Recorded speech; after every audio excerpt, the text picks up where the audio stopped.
여러분들은 지금까지 살아오면서 많은 인생의 이야기가 있으신지, 가끔 이게 어르신 권사님들이랑 얘기하면 인생 살아온 서글픈 이야기 쭉 하시면서, 목사님 나 힘들었던 거 그거 글로 쓰면, 소설로 쓰면 책 10권이 됩니다, 막 그러면서 이제 인생 이야기를 하시는 거예요. 아마 오늘 또 헌신을 다짐하는 반려전도에도 얼마나 사실 할 말이 많은 나이입니까? 고민도 많은 나이고, 또 애들 키우면서 또 어떤 입시라든가 또 군대라든가 뭐 이런 여러 가지 상황이 섞여 있는 참 할 말 많은 그 나이대가 이제 반려전도에다 생각이 드는데, 우리는 여러 가지 인생 이야기가 있습니다. 우리는 고향에 대한 이야기도 있고, 또 어린 시절 내 이야기, 그리고 연애했던 이야기, 또 이 사람과 살면서 어렵고 힘들었던 이야기, 또 아이들 업어 키우면서 고민 많고 또 쓸쓸하고 외로웠던 수많은 이야기들이 우리 삶 속에 있습니다. 그런데 우리 인생의 이야기가 여러 가지가 있는데, 오늘 여러분들에게 여쭤보고 싶은 건, 여러분들의 그 인생 이야기 속에 예수님에 대한 이야기가 여러분들 삶 속에 있는지, 그것을 여쭤보고 싶습니다. 우리는 내 인생이 전부라고 생각할 때가 있습니다. 왜 나만 이렇게 힘들고, 왜 나만 이런 고민이 있고, 왜 나는 기도가 해도 이 모든 문제들이 간증하는 사람들처럼 왜 척척척 안 풀리는가? 하나님 왜 나만 이렇게 힘이 듭니까? 라고 자기 인생에 대한 그 서글픈 이야기들을 수없이 우리가 만들어냅니다. 그런데 그거 아세요? 인생은 다 거기서 거기입니다. 한번 옆에 분과 인사하겠습니다. 다 거기서 거기입니다. 다 거기서 거기입니다. 왜 그러냐면 너무 잘난 인생도 없고요, 너무 못난 인생도 없습니다. 우리가 TV에 나오는 유명한 사람들 보십시오. 그러나 그들 삶 속에, 그들이 TV에서 보이는 그 이면의 삶 속에 얼마나 많은 아픔과 고통이 있는가. 저도 가끔 이렇게 인터넷 뉴스를 이렇게 넘기다 보면 어떤 여자 연예인이 혼자가 됐는데 둘째가 무슨 이렇게 좀 정서적인 장애가 있어서 이런저런 일들이 있다. 그런 걸 보면 참 미모와 또 어떤 부도 있고 명성도 있는데 삶 속에 저런 어려움이 있구나. 그렇기 때문에 우리가 남들 부러워하지만 그 부러워 보이는 그 사람의 삶도 다 거기서 거기라는 겁니다. 다 서글프고 아프고 힘들고 외롭고, 교회 와서도 남에게 말할 수 없는 그런 수많은 인생의 서글픈 이야기들이 많이 있습니다. 근데 우리의 문제는 뭐냐면, 내 인생에 서글픈 사건들이 있어요. 근데 우리가 실수하는 게 뭐냐면, 맨날 이 테이프를, 그 서글픈 이야기를 계속 돌려보는 거예요. 우울한 이야기, 속상했던 이야기, 정말 부끄러웠던 거, 그 맨날 누워가지고 일하면서도, 설거지하면서도 우리는 계속 슬픈 이야기만, 그 테이프를 계속 돌려서 보지 않습니까?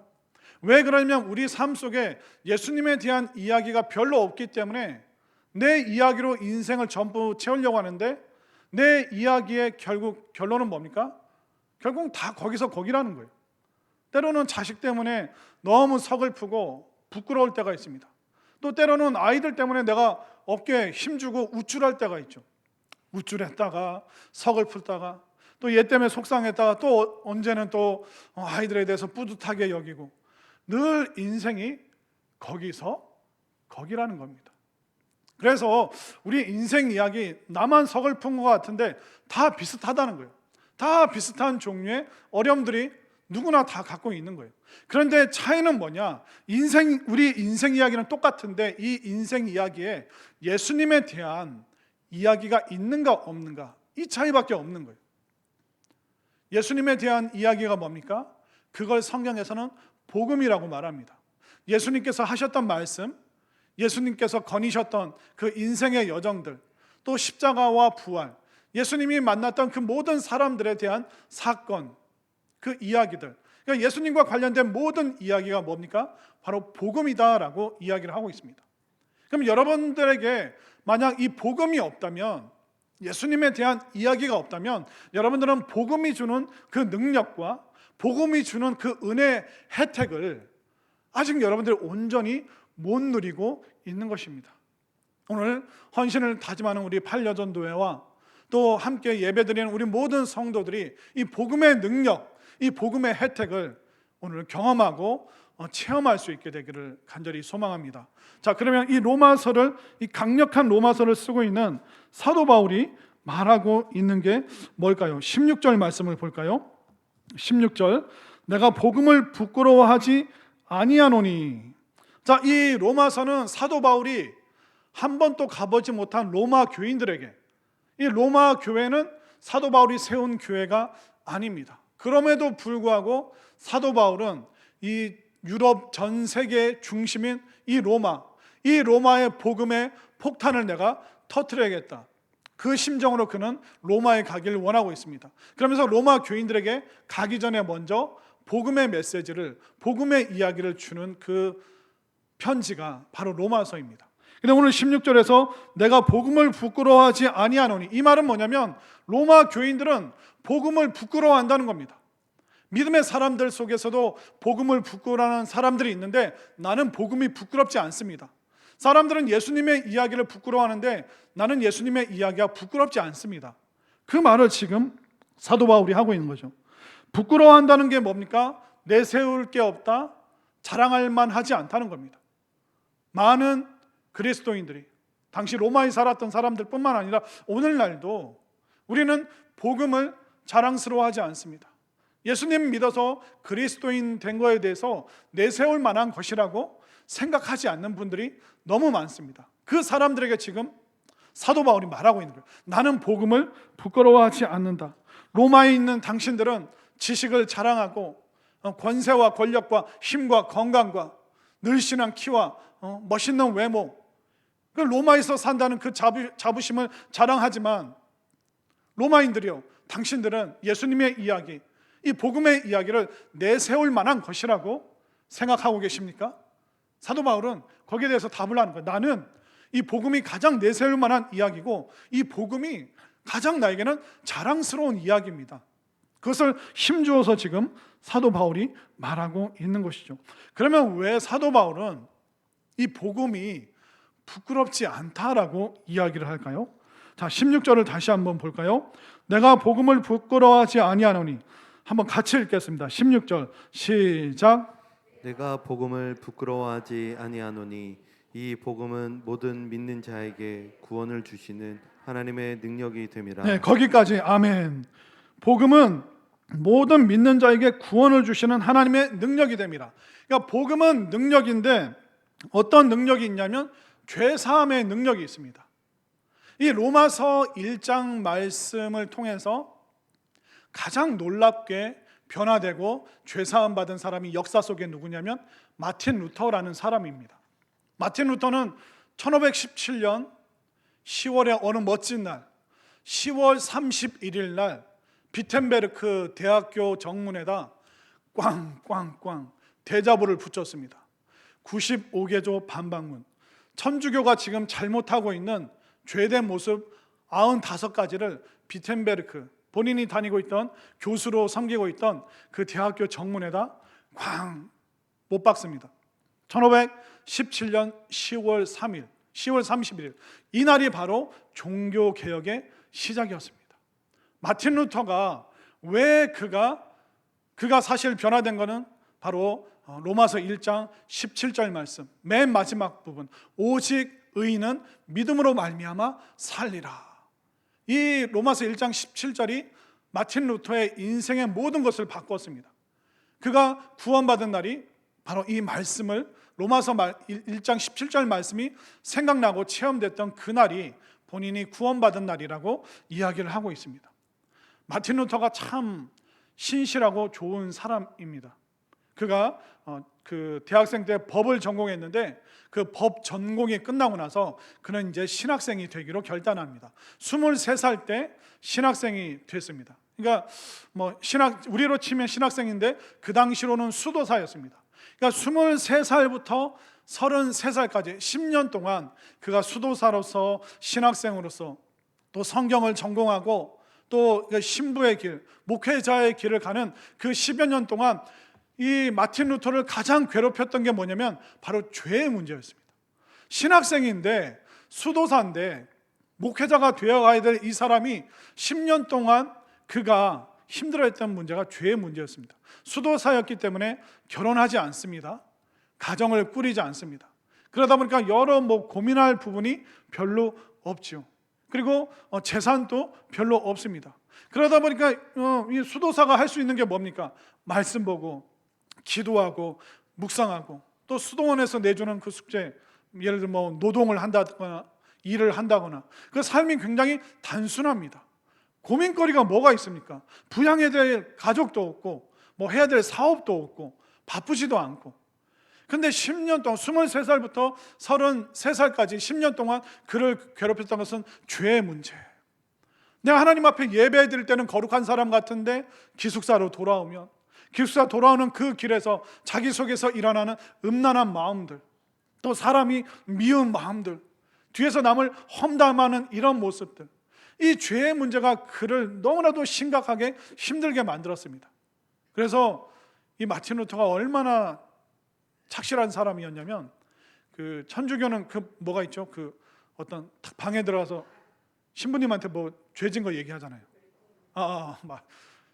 제가 성당을 안 다녀봐서 고해 성사를 하는데 그 대학교 수도원 안에도 그게 있는 거예요. 그래서 그 정해진 거기에 방에 가서 그 신부님한테 내가 수도사로서 이러면 안 되는데 고해 성사를 하는 거예요. 근데 또 기숙사 방으로 가다가 생각나면 또 가서 고해 성사하고, 하루에 어떤 날은 20번을. 그러니까 이 고해 성사 받는 신부님이 좀 나중에 그 죄 좀 다 모아서 한 번에 좀 찾아와라. 하루에 20번이 뭐냐. 나도 가서 좀 개인 시간 좀 갖자. 그 정도로 자기 자신에 대해서 엄격했고, 자기 몸을 막 때리고 학대하고, 이 육체의 소욕을 주게 된다. 그래서 막 찌르고 채찍으로 때리고 굶어보고 별걸 다 했는데도 이 자기 속에 있는 이 죄의 문제가 해결이 안 됐어요. 그래서 그가 어떻게 마음 먹냐면, 이제 그가 수도사 생활하는 중에 이제 30대가 돼서 어딜 갔냐면, 이제 로마에 스칼라 세인트라는 성당이 있습니다. 이 스칼라 세인트 이 성당에는 28개의 나무 계단이 있는데, 예루살렘에서 빌라도가 살았던 그곳의 계단, 예수님께서 여기를 밟고 빌라도에게 심판 받으셨겠다, 재판 받으셨던 그 장소에 그 28개의 나무 계단을 콘스탄틴 황제의 엄마인 헬레나라는 여인이 예루살렘에서 그 나무 28개의 계단을 그 세인트 성당에다 갖다 놓은 거예요. 그러니까 무슨 전설이 있냐면, 여기를 오르내리는 사람은, 무릎으로 오르내리는 사람은 천국 갈 수 있다, 구원받을 수 있다. 그러니까 뭐라도 붙잡아야 되니까 구원받기 위해서 죄의 문제를 그가 받기 위해서 스칼라 세인트 성당에 가서 그 28개의 계단을 무릎으로 올라갔다가 무릎으로 내려오고, 하나 올라가서 기도하고 또 하나 올라가서 기도. 그러니까 무릎에 피가 날 정도로 일주일을 그렇게 하다가 이거 아니다, 이거 뭔가 잘못됐다. 그가 엉엉 우는데 갑자기 로마서 1장 17절 말씀이 팍 그의 마음속에 요동치는 거예요. 로마서 1장 17절 말씀 한번 볼까요? 로마서 1장 17절 다 함께 읽겠습니다. 시작. 복음에는 하나님의 의가 나타나서 믿음으로 믿음에 이르게 하나니, 기록된 바 오직 의인은 믿음으로 말미암아 살리라 함과 같으니라. 아멘. 마틴 루터가 이 말씀이 그의 마음에 거대한 충격처럼 다가온 거예요. 자학도 해보고 몸을 힘들게도 하고 계속 고해 성사도 해보고, 그런데 죄의 문제가 해결되지 않았는데 오직 의인은 믿음으로 말미암아 살리라. 하박국 2장 4절의 말씀, 이 로마서에 있는 1장 17절 말씀으로 인하여 의인은 믿음으로 산다는 것은 믿음으로 구원받는구나, 믿음으로 의인되고 믿음으로 하나님의 백성 되는구나, 이거 우리가 다 알고 있는 이 사실을 10년 동안 그가 신학생이 되어서 찾아 헤매다가 결국 무릎 다 까지고 일주일 동안 고생하다가 깨달은 결론이 뭐냐면 오직 의인은 믿음으로 말미암아 산다. 믿음으로 구원받는 이 솔라피데, 오직 믿음으로, 이걸 가지고 그런 종교개혁을 시작하게 된 것입니다. 믿음이 이거구나, 구원이 이거구나, 죄사함이 바로 이거구나. 그 희열과 그 감격, 바로 예수님을 믿는 그 믿음, 바로 이 복음의 사건이 그 자신의 사건이 되었기 때문에 마틴 루터는 종교개혁, 정말 목숨을 걸고 그는 불의에 대항하는 진리의 사도가 될 수 있었던 것이죠. 이것이 바로 역사 속에, 우리의 삶 속에 일어나고 있는 수많은 죄사함의 능력이 어디에 있습니까? 바로 믿음, 예수 그리스도의 그 이야기, 예수님의 그 사건, 예수님의 이름, 이것을 믿는 그 믿음이 바로 복음이고, 복음에는 바로 죄사함의 능력이 있습니다. 여러분들 예수님 믿으십니까? 다시 한번 더 크게, 여러분들 예수님 믿으십니까? 예수님께서 여러분들의 구세주 되심을 믿으십니까? 여러분들의 죄를 위하여 십자가에 죽으심을 믿으십니까? 여러분들의 부활과 영생을 위하여 무덤에서 살아나신 거 믿으십니까? 그게 우리의 믿음인데, 마틴 루터는 죽을 고생을 하다가 그 체험을 했는데, 우리는 이것이 그냥 믿어지니까 이것이 얼마나 놀라운 은혜고, 이것이 바로 복음의 죄사함의 능력이기 때문에 우리 모두가 이것을 제대로 정말 경험하고 체험할 수 있게 되기를 간절히 소망합니다. 또 복음에는 어떤 능력이 있냐면 위로와 소망의 능력이 있습니다. 하나님께서는 복음을 받아들인 사람에게 위로와 소망을 주십니다. 제가 예전에 신학생 시절 때 그 서울에 있는 신촌 성결교회 고등부에서 총무교사로, 또 이제 제대하고 나서는 이제 전도사로 이제 사역을 했었는데, 그때 제가 고등부 학생들을 훈련시켜서 신촌 그 역에 가면 그랜드 백화점이라고 있거든요. 지금 무슨 백화점인지 모르겠는데, 그 백화점 앞에서 이 고등부 학생들, 임원들 중심으로 훈련시켜서 전도를 시켰어요. 여러분들도 갤러리아나 롯데 백화점 앞으로 저와 함께 가게 될 줄도 믿으시기 바랍니다. 3명, 여기 있는 뭣도 모르고 아멘 하신 3분. 여러분들 백화점 앞에서 예수님 증거할 수 있나요? 창피하죠. 신세계가 새로 생겼다고 하는데 거기도 가게 될 줄로 믿습니다. 여기는 웃고 여기는 아멘이라고 그러고, 뭐 어떻게 하자는 겁니까? 그 학생들 어떻게 보면 사춘기고 부끄러워할 때잖아요. 그런데 복음 훈련시키고 전도 훈련시키니까 가서 하는 거예요. 저는 여기 신촌교회 다니는 학생인데 이 종교 실태에 대해서 설문조사하고 있는데 아저씨 교회 다니세요? 그러니까 이걸로 그냥 쭉 얘기를 나누면 되는 거예요. 그러니까 말을 안 들으면 그냥 사형리 주고 행복하세요. 이제 그러고 이제 또 다른 사람에게 전하면 되는데, 그때마다 이제 아이들이 마음으로 이제 힘들었던 그 부담감이 뭐였냐면, 무신론자들, 야 하나님이 어디 있어? 있으면 보여줘봐. 그 무신론에 대해서 이제 막 얘기하는 그 어른들이 좀 많았나 봐요. 전사님 어떻게 해야 됩니까? 하나님을 전하는데 하나님은 없다라고 보여달라고 하는데 저희가 어떻게 보여줍니까? 그래서 이제 다음에 이제 가르쳐 줬죠, 애들한테. 그러면 그런 식으로 물어본다면 이렇게 얘기해라. 아저씨 무신론을 믿으시냐고. 그러면 이렇게 하면 어떻겠어요, 아저씨? 무신론을 믿어서 행복해지고 인생의 소망과 위로를 받은 사람 100명이 있다면 다음 주에 여기서 만나요. 저는 예수님 믿어서 삶의 행복과 위로와 소망을 받은 신촌교회 다니는 사람들 100명 데리고 올게요. 그랬더니 그 아저씨가 어떻게 할까요? 머쓱한 표정으로 도망갔습니다. 여러분들 수많은 사상을 믿잖아요. 우리는 돈도 믿고 우리가 믿을 게 얼마나 많습니까? 그러나 하나의 예를 들어서 무신론을 믿었다고 해서 행복과 소망과 위로를 받은 사람 본 적이 있으십니까? 저는 예수님 믿어서 정말 인생의 행복, 기쁨, 감사, 가난한 중에도 행복한 비결이 무엇인가 그거 알고 있는 사람 수천 수만 명 어마어마하게 저는 알고 있습니다. 어떤 사람들은 매주 예배 드릴 때마다 이게 웬 은혜인가? 이게 웬 은혜인가?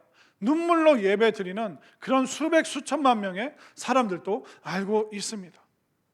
이게 바로 복음의 능력이라는 거예요. 우리가 어디 가서 위로받을 수 있겠습니까? 여러분들 세상 나가보십시오. 다 비교하고 비교당하고, 저들은 나보다 낫거나 나보다 못하거나 나보다 더 뛰어나거나, 그래서 은매 기사로 은매 기주고, 세상 나가면 다 그런 거잖아요. 그러나 우리가 주님 앞에 나오면 어떻습니까?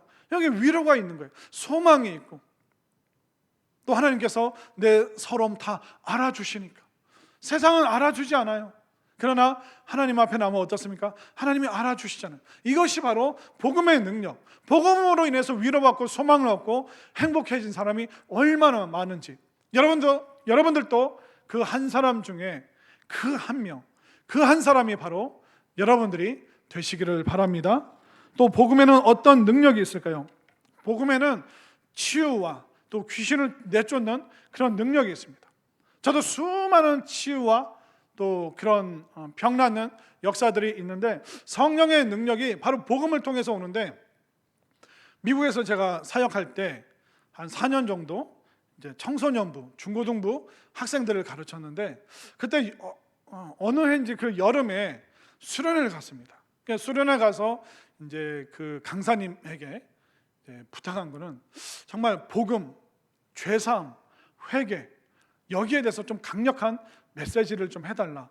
그래서 이제 첫날 이제 말씀을 전하고 우리 함께 회개하고 정말 주님 앞에 돌아오는 그 마음으로 기도하겠습니다. 그러면서 이제 강사 목사님이 쫙 기도회를 인도했는데, 그 한 40명 되는 그 학생들 중에 미셸이라는 여자아이가 있었어요. 고1 정도 됐는데, 이 아이가 기도하다가 갑자기 뒤로 팍 쓰러진 거예요. 그러면서 막 방언이 터져 나오고 막 기도하는 거예요. 이거 쓰러져서 너무 힘들게 하니까 좀 저쪽 뒤쪽에 그 집회 장소에 뒤로 이제 데리고 갔습니다.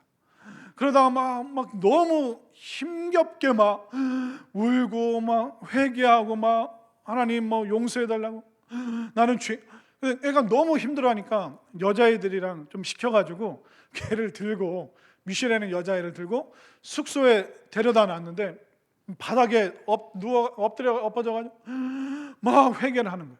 근데 회개하는데 성령님께서 그 기숙사 맨 바닥에 막 하늘 보고 누워 막 회개하는 그 미셸에게 성령님께서 지배하시고 통치하시는 그 순간이 확 임한 거예요. 그러니까 이 미셸이 저 천장 너머를 쫙 보는 거예요. 그러면서 손을 쫙 뻗고 예수님 영접하고 예수님 받아들이고 막 그런 고백들을 하면서, 그 옆에 같이 있던 그 여자 친구들, 이제 업어서 왔던 그 친구들한테 누구 뭐 지인 데려와라, 뭐 티모시 데려와라, 막 그 아이의 말이 아니라 성령님께서 미셸을 통해서 말씀을 하시는 거예요. 그러니까 진이라는 아이를 데려왔는데, 남자애를 데려왔는데, 근데 미셸이 걔가 모자를 쓰고 있었는데 모자를 탁 치더라고요. 그러면서 이제 진에게 축복의 말, 하나님께서 너를 얼마나 사랑하시는지, 걔가 걔 집안 사정 모르는데 다 얘기를 하는 거예요. 아빠를 용서해라, 아빠를 용서해라. 이혼했거든요, 아빠 문제 때문에. 그걸 막 소름이 쫙 끼치는 거예요. 저는 애들 다 알잖아요. 근데 얘는 얘를 잘 모르거든요. 한 2살 정도 차이는. 근데 진 또 막 우는 거예요. 걔는 지는 옆에서 기도하고 또 티모시 데려오고 누구. 근데 희한한 게 모자를 쓰고 있으니까 남자애들 모자를 다 쳐버리더라고요, 미셸이. 근데 여자애가 모자 쓰고 오면 어떻게 되나 봤더니 여자의 모자는 그대로 놔두더라고요. 근데 그거 아세요? 여자들은 머리에 무엇을 쓰고, 근데 남자들은 하나님 앞에 나올 때 머리에 뭘 쓰면 안 됩니다. 그 얘기가 이제 성경에 있거든요. 그 나중에 기회 되면 한번 설명드려요. 이게 성경 말씀을 생각하면서 성령님께서 그걸 지금 행하고 계시는구나. 그러면서 다른 얘기 아니에요. 예수님께서 너를 얼마나 사랑하시는지, 예수님께서 너를 위하여 죽으셨다는 이 사실을 네가 믿어야 된다. 그러니까 성령께서 미셸을 통해서 그 공동체 아이들에게 계속 말씀을 주시는 거죠, 성령님께서. 미셸은 아이들 어떤 여자애 또 부르고 막 위로하고 격려하고, 하나님께서 너를 얼마나 사랑하시는지. 그거예요. 주님께서 너를 얼마나 사랑하시는지. 그러니까 우리도 아이들한테 해줄 수 있는 얘기가 뭡니까? 엄마가, 아빠가 너 얼마나 사랑하는지 알아? 우리도 그 표현이 그밖에 안 되는데 미셸도 성령님을 통해서 할 수 있는 그 표현이 거기까지밖에 안 되는 거예요. 그러면서 이제 한 2시간인가 3시간 지났는데 얘가 자꾸 올라가려고 그러는 거예요. 올라가려고 그러는 거예요. 하늘로. 근데 주님 나 거기 가고 싶다고, 주님과 같이 가고 싶다고, 같이 가고 싶다고. 근데 주님께서 나중에 이제 말씀하시는 게 너는 해야 될 사명이 더 있다. 한 3시간인가 4시간인가 그렇게 성령님의 지배를 받고 이 미셸이 깨어난 거예요. 미셸이 얼마나 그때부터 담대해지는지 아이들 전도하고 학교에서 교실에서 애들 위해서 막 기도해 주는 거예요. 예수님께서 너 사랑하셔. 걱정하지 마. 그러니까 이 아이가 복음의 군사가 돼서 와, 이게 바로 복음의 능력인 줄 믿으시기를 바랍니다. 뭐 제가 경험한 거 얘기하자면 뭐 몇 날 며칠이고 해야 돼요. 복음에는 능력이 있다는 거예요. 그러니까 이 능력을 체험을 못하니까 여러분들은 예수님 믿는 거 내세우지도 못하고 교회 다닌다고 자랑도 못하고. 아니요, 이 교회 다니고 예수님 믿는 것이 얼마나 자랑스러운데요. 그런데 확실히 이 복음에는 능력이 있다는 걸 믿으시길 바랍니다. 또 복음에는 어떤 능력이 있냐면 우리가 죽음의 순간에 천국의 문을 여는 그 능력이 바로 복음에 있습니다. 오늘도 우리와 함께 신앙생활 하셨던 아마 한 30년 전에 이제 신앙생활 하셨던 고 신양순 권사님, 올해 99세신데 이제 오늘 돌아가셨어요. 근데 그래서 아까 이제 그 장례식장 가서 그 아드님이랑 얘기하는데 아드님이 그러시더라고요. 저희 어머니 너무 평안하게. 일주일 전에 이제 제가 그 요양원 좀 위급하시다 그래서 신방 갔거든요. 그때도 아멘 하시고 다 따라 하시고. 오늘 열흘 만에 이제 돌아가셨던 소식을 듣고 장례식장 갔는데 그 아드님의 얘기가 뭐냐면 저희 어머니 오늘 새벽 6시에 돌아가셨는데 그때 갔더니 여전히 몸이 아직 따뜻하셨고 표정이 너무 어린아이처럼 순하시고 아름답고 정말 평안한 모습으로 가셨습니다. 저는 목사이기 때문에 수많은 사람들의 임종, 죽은 모습을 봤습니다. 그런데 믿음 안에서 돌아가신 분들과 믿지 않고 돌아가신 분들의 그 얼굴이 얼마나 다른지 저는 잘 알고 있어요. 예수님 믿고 돌아가신 분들은 그 얼굴이 얼마나 평안하고 정말 부드러운지 몰라요. 근데 예수님 믿지 않고 그 자리 가보잖아요. 그러면 인상을 그러니까 막 악을 쓰다가 멈춘 듯한, 마치 끌려가지 않기 위해서 마지막 힘을 다했던 그런 모습으로 멈춰져 있습니다. 그런데 믿는 사람들의 그 마지막 모습은 마치 누가 모셔간 것 같은 그런 평안한 모습. 시간이 없는데 믿지 않는 분들 그런 임종을 보면 결국 막 진짜 악을 쓰는 그런 수많은 일들을 보게 됩니다. 근데 믿음의 분들은 저 멀리를 보는 거예요. 그러니까 우리가 보는 이 육신의 눈의 한계를 넘어서서 뭔가를 보면서 계속 평안한 가운데 쫙 들림 받죠. 그러니까 누가 모셔가는 거죠. 그러나 믿지 않는 사람들은 악을 쓰고 막 이불을 쥐어뜯고 영적으로 마치 끌려가는 그런 모습을 보여주게 됩니다. 바로 이게 뭡니까? 복음에는 능력이 있다는 거예요. 그 마지막 침상 자리에서도 예수님 믿겠다고 하시는 분들이 있고, 죽기 전에 엄마 세례 받아야지, 세례 받으신 분들, 그런 분들의 그 얼굴과 끝까지 딸이 여기서 얘기하면 일로 고개 돌리고, 아들이 여기서 얘기하면 일로 고개 돌리고, 그분의 그 마지막, 그런 분들의 그 마지막 모습 비참합니다. 복음의 능력이 뭔지 아세요? 우리가 죽음의 순간, 죽음을 맞이하는 순간 천국 문을 여는 능력이 어디에 있어요? 예수님 믿는 믿음, 이 복음이 바로 천국 문을 연다는 것을 여러분들 확실하게 믿으시길 바랍니다. 목회하면서 수많은 죽음의 순간들을 보았습니다. 천국, 지옥, 지연원 얘기라고요? 그냥 성경의 상상의 이야기라고 아닙니다. 그 죽음을 여러분들 눈앞에서 한번 보십시오. 그 임종의 순간은 누군가에게는 이 죽음이 평안의 순간이고 누군가에게는 이 죽음이 끌려가기 싫은 무시무시한 순간이라는 것입니다. 이 복음에는 능력이 있습니다. 죄사함의 능력이 있고 위로와 소망의 능력이 있고 또 치유와 귀신을 쫓아내는 능력이 있고 또 이 복음에는 죽음의 순간 천국의 문을 여는 능력이 있기 때문에 이 복음을 우리가 부끄러워해야 되나요? 아니죠. 16절 말씀 다시 한번 보십시오. 16절 내가 복음을 부끄러워하지 아니하노니 이 복음은 모든 믿는 자에게 구원을 주시는 하나님의 능력이 됨이라. 아멘인가요? 복음은 예수님 이야기는 여러분들 교회 다니는 거 부끄러운 거 아니에요. 여기 얼마나 놀라운 능력이 있는데요.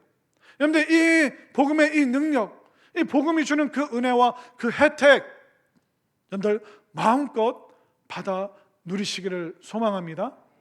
자, 이렇게 복음에 대한 이야기를 하면서 사도 바울이 16절 끝에서 유대인에게요 그리고 헬라인에게로다. 그러니까 유대인들이 믿었으면 좋겠고 헬라인들이 믿었으면 좋겠고, 왜냐하면 유대인들이 믿었던 건 뭐냐면 어떤 조건을 믿었어요.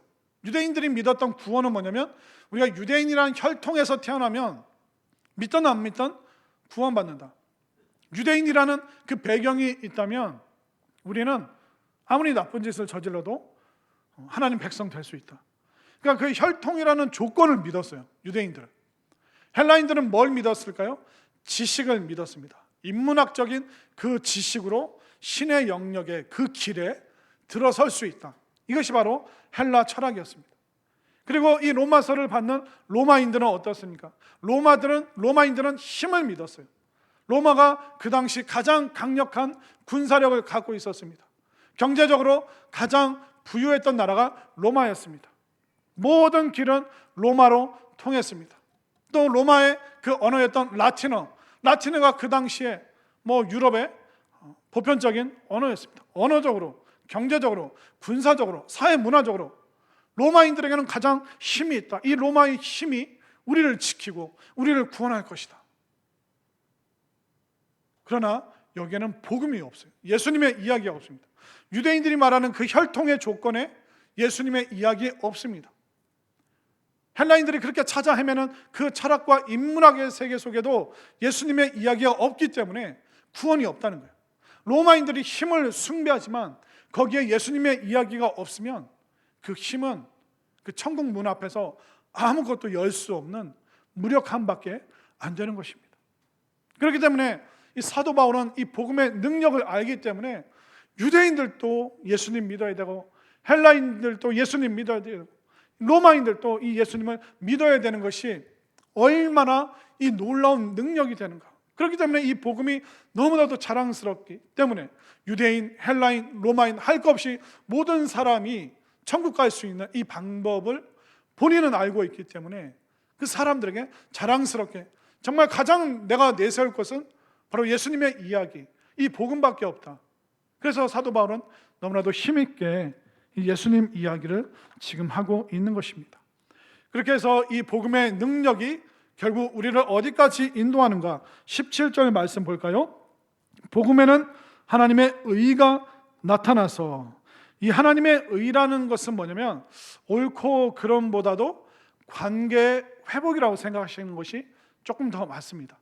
그러니까 복음에는 하나님과의 그 관계가 회복되는 그 모든 것이 바로 복음 안에 있다. 여러분들 남편과 아내가 사이가 틀어질 때가 있죠. 만약 남편이 정절을 지키지 못했다, 순결을 지키지 못했다, 그러면 관계가 깨지는 거예요. 그것은 뭐냐면 아내에게 줘야 될 그 의를 그 남편이 이루지 못한 거예요. 그게 산산조각이 난 것이죠. 근데 그 의를, 아내가 갖고 있는 그 의를 회복시킬 수 있는 방법이 뭡니까? 아내가 남편을 용서해주고 또 남편은 회개하고 용서를 구하고, 그때 아내가 갖고 있는 그 의가 이 남편에게 가서 그 관계가 다시 회복되는 거죠. 그러니까 하나님의 복음에 하나님의 의가 있다는 것은 뭐냐면 하나님과 우리의 관계가 단절되었어요. 깨어졌어요. 범죄함으로. 근데 이 죄의 문제, 우리가 회개하고 죄 용서를 구할 때 하나님께서 예수님을 통해서 용서해 주시는 이 관계 회복이 바로 하나님의 의인데, 이 관계 회복은 누구를 통해서? 예수님의 이야기, 바로 복음을 통해서만 이 하나님의 깨어진 관계가 회복되기 때문에 사도 바울이 그것을 말하고 있는 것입니다. 그러니까 예수님만이 하나님의 의, 관계 회복을 충족시킬 수 있는 유일한 조건이 되는 것입니다. 이 세상에는 모든 것에 기준이 있어요. 여러분들 능력이 되면 서울대 한번 가볼 생각이 있습니까? 만약 어떤 학생이 서울대 면접관에게 갔어요. 그래, 자네 뭐 공부 잘하나? 아니요, 못하는데요. 근데 어떻게 왔나? 서울대에 들어가고 싶어서 왔죠. 여기는 시험 성적으로 하는데 저 고등학교 3년 동안 착하게 살았습니다. 아니, 내신이 몇 등급이었나? 저는 정말 부모님 말씀 잘 듣고 효자였습니다. 아니, 그거 말고 여러분들, 서울대 좋은 학교는 효자나 착한 사람이 들어갑니까? 그 점수의 기준을 통과해야 됩니까? 기준을 통과해야 되는 거예요.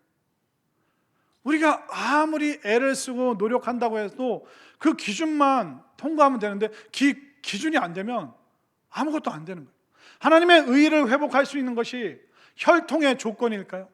내가 지식을 많이 쌓았기 때문에, 로마 사람들처럼 힘이 강하기 때문에 하나님과의 그 관계가 회복될까요? 아니요, 하나님의 기준은 뭡니까? 예수 그리스도, 예수님 한 분만이 하나님의 의와 관계가 회복되는 그 기준은 바로 예수님밖에 없다는 거예요.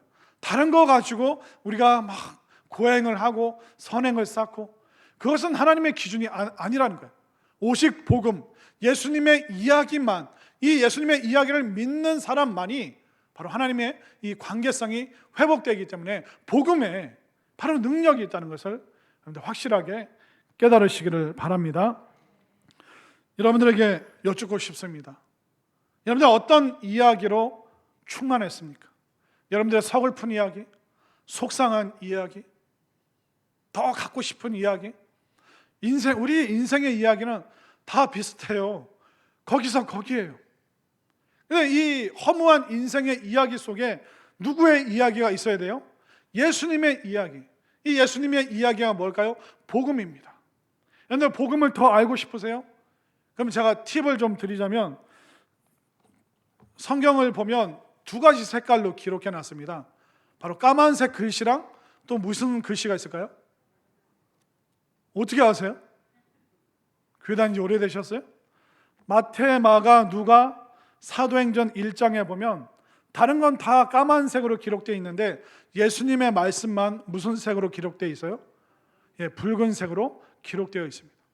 여러분들 복음을 알길 원하면, 예수님의 이야기를 알고 싶으면 복음서에서 마태복음 딱 피고 붉은색으로 칠해진 예수님의 이야기만 쭉 읽어보세요. 1시간도 안 걸려요. 마태, 마가, 누가, 요한, 그리고 사도행전 1장까지 보세요. 이 붉은색으로 칠해진 예수님의 그 이야기만, 예수님께만 집중하고 싶으면 성경을 읽을 때 한번 그렇게 읽어보십시오. 그러면 예수님의 사건, 예수님의 이야기, 예수님의 말씀, 예수님의 그 모든 이야기가 그 붉은, 예수님의 피처럼 붉은 그 이야기 속에 있기 때문에, 예수님의 이야기가 복음이기 때문에 복음을 알고 싶으면 여러분들 성경을 가까이 하시기를 바랍니다. 내 이야기만 가득하면 결론은 힘 빠지는 인생이에요. 애들 때문에 서운하고, 애들 때문에 서글프고, 아니 언제까지 그 테이프만 돌려보고 있을 겁니까? 예수님의 이야기를 돌려봐야죠. 예수님께서 뭐라고 지금 말씀하시는가? 거기에 집중해야지. 여러분들 애달픈 거, 아니 애달프지 않은 사람 어디 있어요? 사연 없는 사람 어디 있습니까? 다 있어요. 그러나 그 모든 가슴 아픈 사연을 극복할 수 있는 이야기가 뭐예요? 예수님의 이야기, 바로 그 복음만이 우리에게 능력이 된다는 것을 믿으시기를 바랍니다. 이 예수님의 이야기가 우리에게 죄사함을 주는 것입니다. 바로 이 복음이 우리에게 위로와 소망이 되는 것이죠. 또 이 복음을 통해서 우리는 병든 자를 고치고 귀신을 내어쫓는 성령의 능력을 체험할 수 있습니다. 그리고 복음만이 내가 죽음의 문에 섰을 때 천국 문을 활짝 여는 그 능력이 바로 복음에 있습니다. 그래서 사도 바울이 내가 복음을 부끄러워하지 아니하노니. 나는 가장 내세울 만한 것이 복음이다.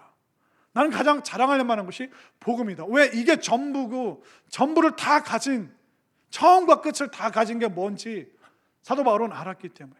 그렇기 때문에 여러분들 불필요한 설글픈 테이프 자꾸 돌려서 보지 마시고 이 예수님의 이야기, 그 붉은 이야기를 보시면서 우리 오늘 헌신을 다짐하는 우리 팔려전도회가 내 수많은 그 인생 이야기, 그거 다 똑같아요. 그러나 예수님의 이야기에 더 집중하셨으면 좋겠고, 그래서 이 복음의 능력이 우리 팔려전도회와 오늘 예배하는 우리 모두 가운데 충만하게 이 복음의 능력이 넘치게 되기를 간절히 소망합니다.